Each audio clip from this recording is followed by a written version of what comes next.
आज हम आपके सामने लाने जा रहे हैं 14 अगस्त की रात का वो सच जिसे हर भारतीय जानना चाहेगा। वो रात जिसने हिंदुस्तान का इतिहास, भूगोल, भविष्य और सोच को बदल दिया। वो रात थी आजादी की रात। दिल्ली में 14 अगस्त की शाम से ही जोरदार बारिश हो रही थी। रात 9 बजते बजते रायसीना हिल्स पर करीब 5 लाख लोगों का हुजूम जमा हुआ था। बारिश अब भी जारी थी। रात को करीब 10 बजे सरदार पटेल, जवाहरलाल नेहरू, डॉक्टर राजेंद्र प्रसाद और माउंटबेटन वाइसरॉय हाउस पहुंचे। 14 अगस्त 1947 की रात 12 बजने में कुछ ही मिनट बाकी थे। तब पंडित जवाहरलाल नेहरू ने 2 लाइनें कहकर अपना प्रवचन शुरू किया। At the stroke of the midnight hours when the world sleeps, India will be awake to life and freedom. चंद ही मिनटों में 12 बजे और 15 अगस्त का ये दिन भारत के लिए खुशियां लेकर आया।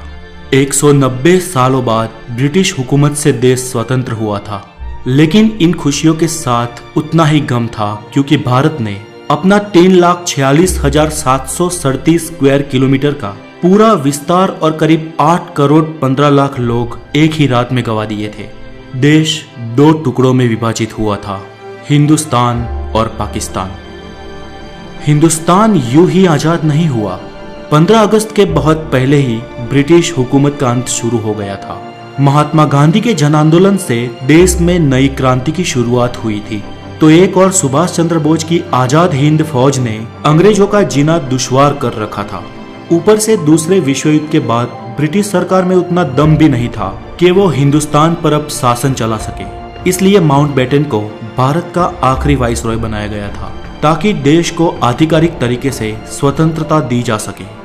अंग्रेजों ने भारत को शुरुआत में 3 जून 1948 के दिन स्वतंत्र घोषित करने का निर्णय लिया था, लेकिन मोहम्मद अली जिन्ना ने पाकिस्तान नामक अलग मुल्क बनाने की ठान ली थी, जिसके चलते देश में कई जगह पर सांप्रदायिक हिंसा शुरू हो गई।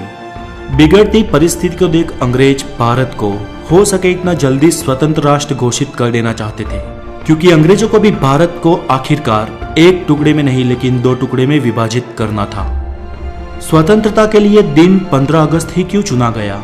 तो इसमें ऐसा है कि सिर्फ हम भारतीय ही शुभ और अशुभ में नहीं मानते थे, बल्कि अंग्रेज भी उतना ही मानते थे। माउंटबेटन मानता था कि 15 अगस्त का दिन शुभ है, क्योंकि 15 अगस्त 1945 के दिन ही जापान ने शरणागति स्वीकारी थी और इसके ऑफिशियल साइन 2 सितंबर को हुए थे। इसलिए बेटन के अनुसार 15 अगस्त का दिन मित्र राष्ट्रों के लिए शुभ था। तो फिर रात 12 बजे के वक्त को ही क्यों तय किया गया? तो इसके लिए भारतीय ज्योतिषियों का मानना था कि वो वक्त देश की स्वतंत्रता के लिए शुभ है।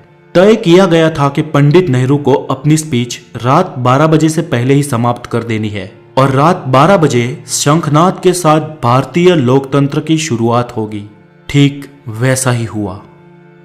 15 अगस्त की सुबह 8:30 पर पंडित नेहरू और उनके कैबिनेट ने पद और गोपनीयता की शपथ ली।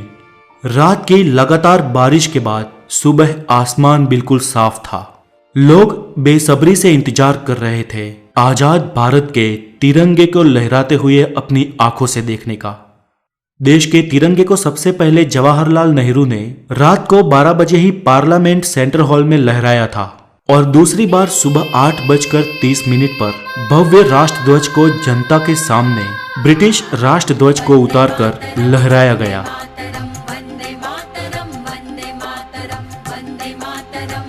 देशवासियों की आंखों में खुशी के आंसू थे।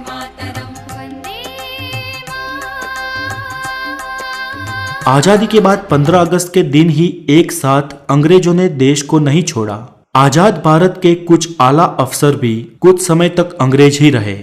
1500 ब्रिटिश सैनिकों की पहली टीम 17 अगस्त 1947 के दिन अपने देश रवाना हुई, तो आखिरी टीम 27 अगस्त 1948 के दिन निकली। दोस्तों, ताज्जुब की बात यह कि लुटेरे अंग्रेज हमारे देश के अतिथि बन के आए हो, उस तरह से उन्हें विदा किया गया। उनकी आखिरी फौज ने जब मुंबई के बंदरगाह से विदाई ली, तब जॉर्ज पंचम को विदाई देने वाला गीत बैंड बाजा के साथ बजाया गया। आजादी से 190 साल पहले भी अमीर चंद और मीर जाफर ने रॉबर्ट क्लाइव का ऐसे ही सम्मान के साथ स्वागत किया था। और फिर क्या हुआ? प्लासी का युद्ध और 190 साल की परतंत्रता।